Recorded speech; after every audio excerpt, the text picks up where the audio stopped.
Halo guys, welcome back to Doc Lydia Channel. Sudah lama tidak berjumpa ya. Nah, di video kali ini aku mau membahas berapa sih gaji dokter, terutama dokter umum ya, di masa pandemi COVID-19 kemarin. Mengapa aku membahas hal ini? Karena melihat banyak banget nih orang yang ternyata penasaran sama video aku yang ini nih. Kalau kalian belum lihat, kalian tonton ya. Di video ini aku menjelaskan berapa sih sebenarnya gaji dokter umum. Terutama informasi itu aku berikan kepada adik-adik yang sedang atau akan masuk ke fakultas kedokteran. Oh ya, buat yang belum subscribe channel ini, jangan lupa sekarang juga di-subscribe dulu, karena selanjutnya aku akan rutin membahas soal kedokteran, kesehatan, dan juga kecantikan. Jadi ada anggapan di masyarakat bahwa pada saat pandemi COVID-19 kemarin itu menguntungkan para dokter. Kenapa? Karena banyak orang yang sakit ya, banyak yang butuh pertolongan dokter. Kemudian ada yang namanya insentif COVID ya, katanya dokter itu meng-COVID-kan pasien. Dan juga ada anggapan bahwa swab PCR dan swab antigen itu dibisniskan sehingga menjadi keuntungan untuk para dokter. Apakah ini benar? Aku akan menampilkan testimoni asli atau real dari para rekan sejawat saya mengenai berapa sebenarnya gaji dokter di lapangan pada saat COVID-19 kemarin. Testimoni ini aku ambil dari akun Instagram sejawat saya yang bernama @lokeridpdgi.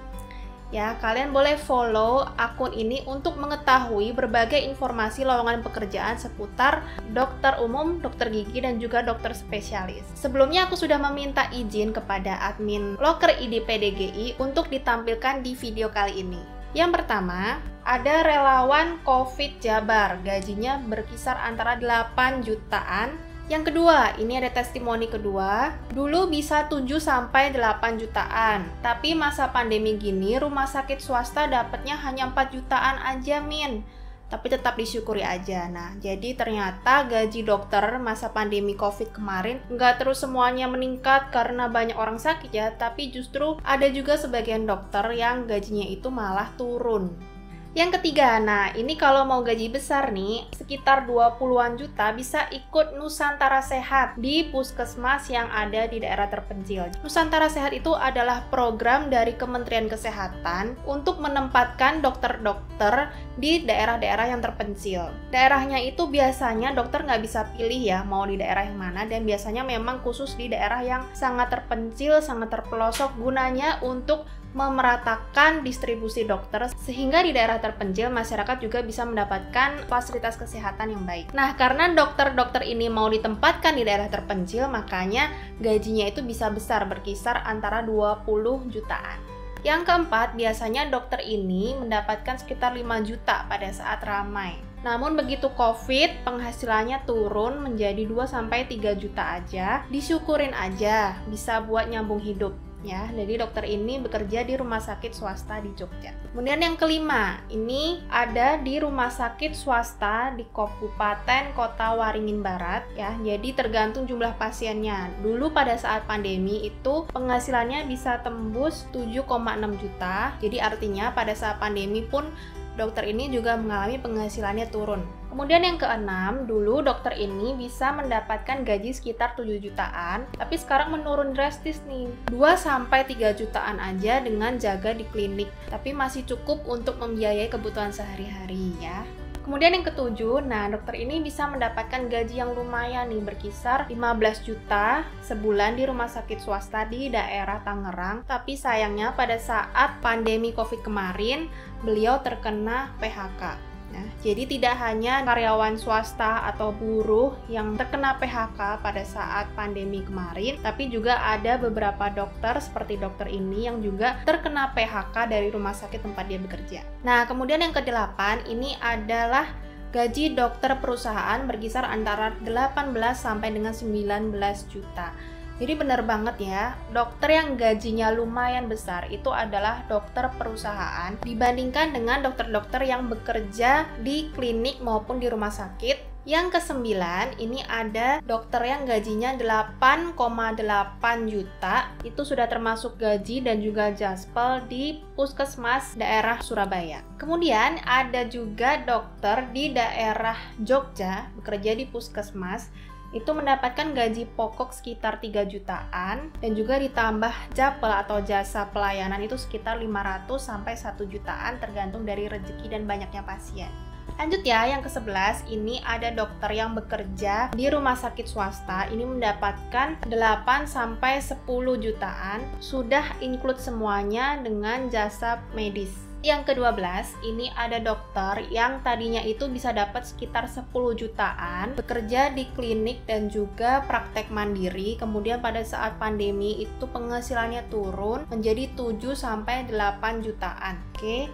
Dan yang terakhir, ada dokter yang bekerja di klinik itu bisa mendapatkan 6-7 juta per bulan, ditambah dari mitra dengan rumah sakit swasta itu sekitar 1-3 jutaan, tapi ketika pandemi itu penghasilan kliniknya sangat menurun. Nah, sekarang aku mau menjelaskan mengapa ini bisa terjadi.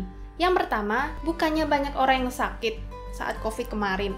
Seharusnya kan orang sakit itu datang ke dokter berobat. Memang pada saat pandemi kemarin itu banyak sekali orang yang sakit, ya, rumah sakit menjadi penuh, klinik menjadi penuh.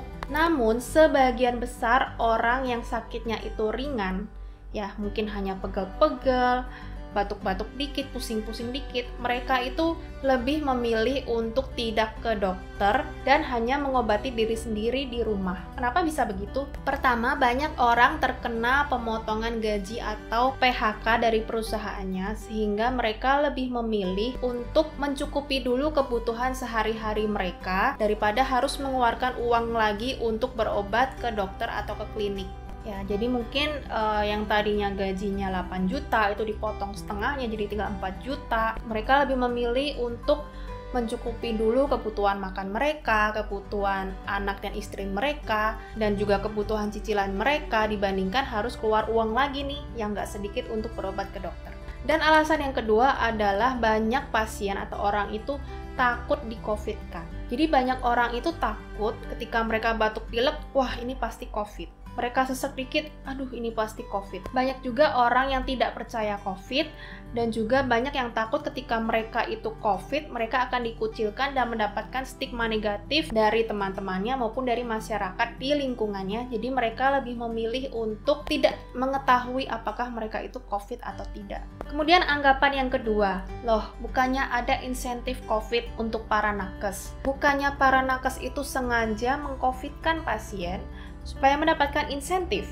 Oke, jadi insentif COVID itu memang ada dan benar dianggarkan oleh pemerintah. Namun pada faktanya di lapangan, dari beberapa cerita teman aku yang bekerja di rumah sakit dan juga di puskesmas itu mengatakan bahwa insentif COVID itu tidak turun sebagaimana mestinya kepada mereka. Ada yang dapatnya sangat kecil, ada yang dapat insentifnya itu ditunda sampai berbulan-bulan, ada juga yang bahkan nggak dapat sama sekali. Hal ini mungkin karena satu dan lain hal dalam pendistribusian insentif itu kepada para nakes. Kemudian anggapan yang ketiga, bukannya ada permintaan swab antigen, swab PCR yang begitu banyak menjadi syarat penerbangan perjalanan. Bukankah ini menguntungkan para dokter? Oke, menurut aku ini tidak 100% benar. Karena yang pasti diuntungkan dari swab antigen, swab PCR itu adalah para pebisnis atau pemilik dari usaha swab tersebut. Nah, pada saat pandemi kemarin kan banyak bermunculan sentra-sentra atau tempat khusus swab antigen, swab PCR. Nah, yang pasti diuntungkan dari permintaan swab tersebut adalah pemiliknya yang mungkin memang adalah dokter atau juga bisa bukan dokter, orang biasa ya, asal punya modal mereka bisa buka tempat swab antigen dan mereka lah yang paling diuntungkan.